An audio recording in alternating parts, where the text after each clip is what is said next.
There are so many new beauty releases happening all the time, so we gathered some of the most hyped products from March to test for ourselves.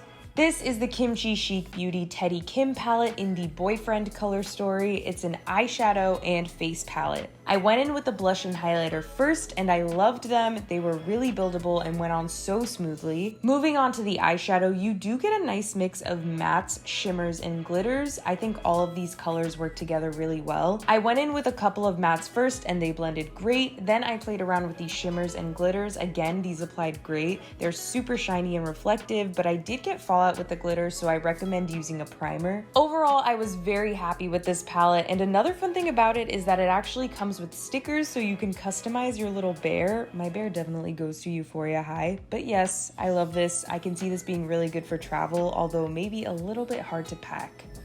The Rose Inc Skin Enhanced Luminous Tinted Serum is one of the weirdest products I've seen in a while. It's basically a skin tint with this serum-y base that's filled with pigment beads that give you some coverage. They say to apply this with a brush to break up and spread those pigment beads, so that's what I did. I really went into this thinking it was just gonna look like an oily mess on me, but then I noticed how good it was making my skin look.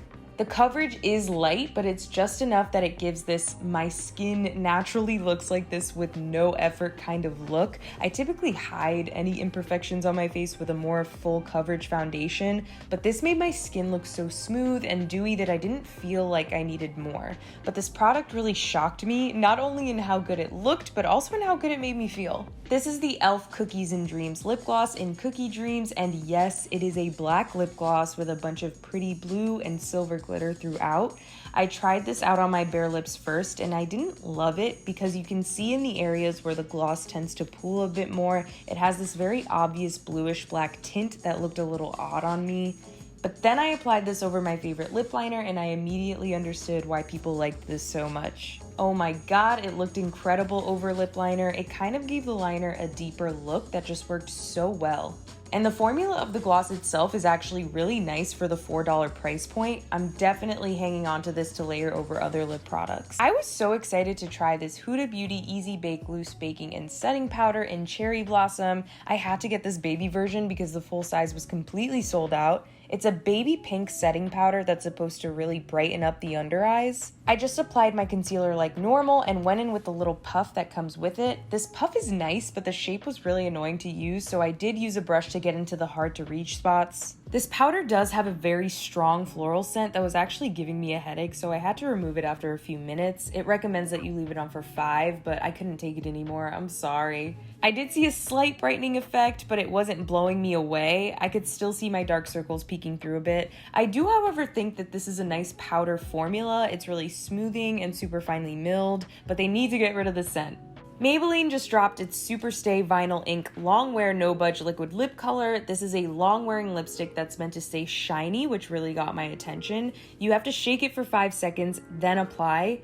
When I first started applying, I got nervous because it looked really patchy, but I got full coverage when I added another layer, and it surprisingly felt lightweight on the lips. I kissed my hand to check for transfer, and there definitely was some. I did a test wearing my mask and saw some transfer there too. And then I took a sip of my drink and saw minimal transfer there as well. Even though I was getting a little transfer and most of the shine was gone, the lipstick itself still looked super bright and it didn't move anywhere, so I was happy with that. This is the Dior Backstage Flash Perfector Concealer. I think the main thing that's special about this is that it has a brush applicator instead of a doe foot applicator, so that's supposed to be easier to blend in. I still had to use my sponge for blending, but I did like how easy application was with the brush, although I wouldn't say it was any easier than a regular doe foot applicator. The formula itself is really nice. The coverage is more on the medium side, but it covered enough. I like this concealer, but I wouldn't tell you to go run and get it. It's just a nice concealer with a high-end name on it.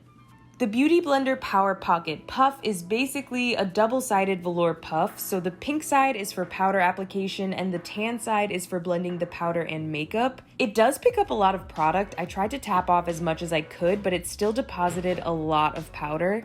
It is described as a tool you can use for baking the under eye area, so maybe that's why. The shape does make it easy to use, and I liked how it has this little strap on it that can be used on either side. After leaving the powder on for a bit, I used the tan side to blend it in, and it wasn't getting rid of all the powder, so I did use a brush to dust off the excess. I noticed that my under eye area looked really smooth, smoother than when I set the area with my normal sponge. The lines under my eyes weren't as defined. This is the new MAC MACStack Mascara, and it's supposed to be super volumizing, which I love. What I don't love is a plastic mascara brush, which this has, but I was still excited to try this. When I first started applying, I immediately hated the feeling of the brush on my eye. It's a little too spiky for someone like me with pretty sensitive eyes. I noticed an instant lift and volume with my lashes, which are naturally pretty straight.